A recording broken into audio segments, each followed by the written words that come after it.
Hello and welcome to Artlights of the Week, your weekly resource of new art for you to consume and appreciate. This is the second episode of Artlights of the Week, and last week we talked about Avoid Stranger, Illicit, and Soraya, so if you want to check more stuff out, definitely check that video as well.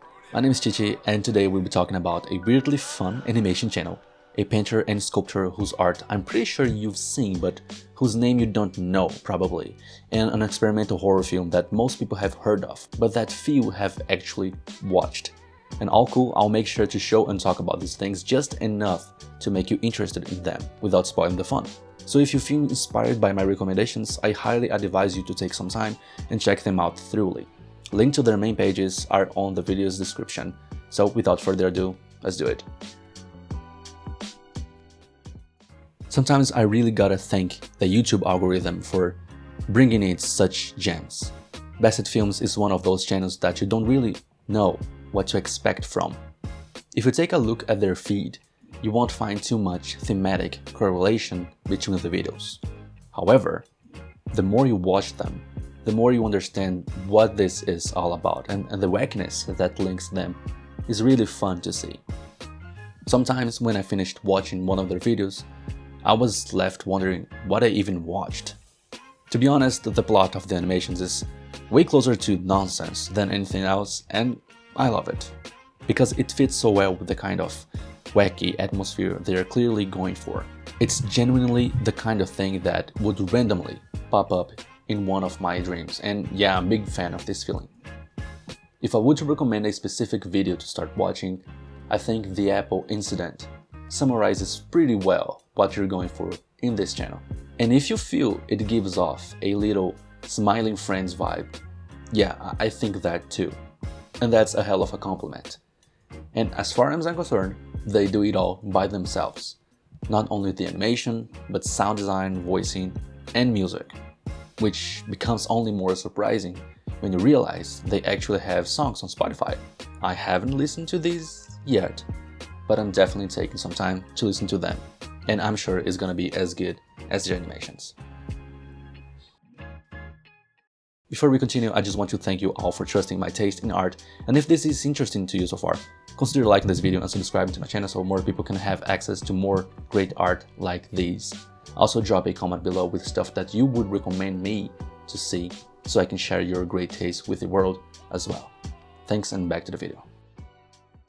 Before we even talk about him, I know for a fact that you've seen at least one of these man's pieces. Because like me, you've probably seen at least a bit of the SCP media, but for me I have seen a definitely unhealthy amount of SCP media. But I'm talking specifically about this untitled sculpture by Izumi, more widely known as SCP-173. Katou Izumi, or Izumi Katou, is a painter and sculptor born in Shimane, Japan. And his work has been exposed in a lot of great solo and group exhibitions around the world. This untitled work, which we know so well, is a wood, acrylic, and charcoal sculpture, and I can even start thinking about what his process for making these kinds of pieces even is. All of his works have this eerie feeling to it, which you can't really pinpoint, because it's so close to abstraction in a sense. The link between them, to me, seems to be this specific head shape and the recurrent facial features of the pieces, something you see throughout both his sculptures and paintings. What exactly the pieces convey might vary a lot between us, but I think we all agree it's very eye-catching. There's something about it that prays for you to take a closer look at it. And the more you do, the more you realize this artist's success isn't by chance.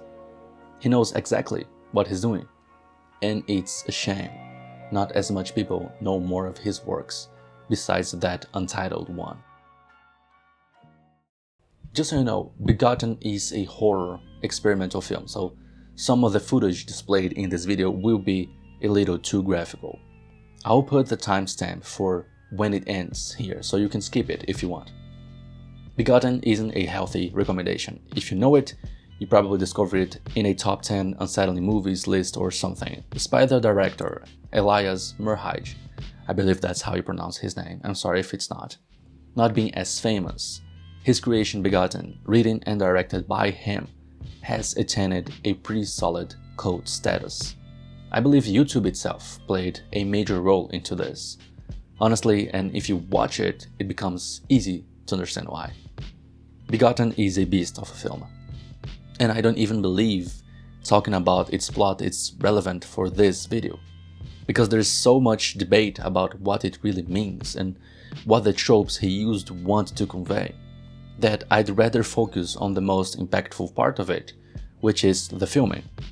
While watching it, it feels like the recording is purposefully the lowest possible, with a weird type of light exposition. It feels like this is from another world, really, which was definitely intended.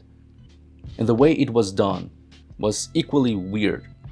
You see, Merheid's creative process is kinda insane. While I was searching a little more about Begotten, since it's been such a long time since I've watched it all, I came across some facts about the film's production, and one of the things that made me speechless the most was the fact that the film used an optical printer to achieve the visual effects we see. This by itself isn't as impressive if you don't take in consideration the low budget for the film. In other words, he built his own optical printer himself, which took months, by the way. While you watch it and have a hard time understanding what is even happening, let it go. Feel free to stay quite unaware of what is going on and just let yourself feel. I can't guarantee you the feelings that you're going to have are going to be altogether positive, but if you like horror, you'll probably catch yourself thinking about it from time to time, which only means it's effective. These are all the recommendations I have for you guys this week. If any of these sound interesting, I'm so glad that I could provide you with some inspiration. If not, definitely check last week's video, so maybe you can find something cool there. And also, make sure that you like this video, subscribe to the channel, and comment down below, because I'm going to do this every week. So hopefully next week you're going to be around and we're going to be able to discuss about more stuff that I find interesting and maybe inspire you again. Thank you so much for watching, and hopefully I'll see you next time. See ya.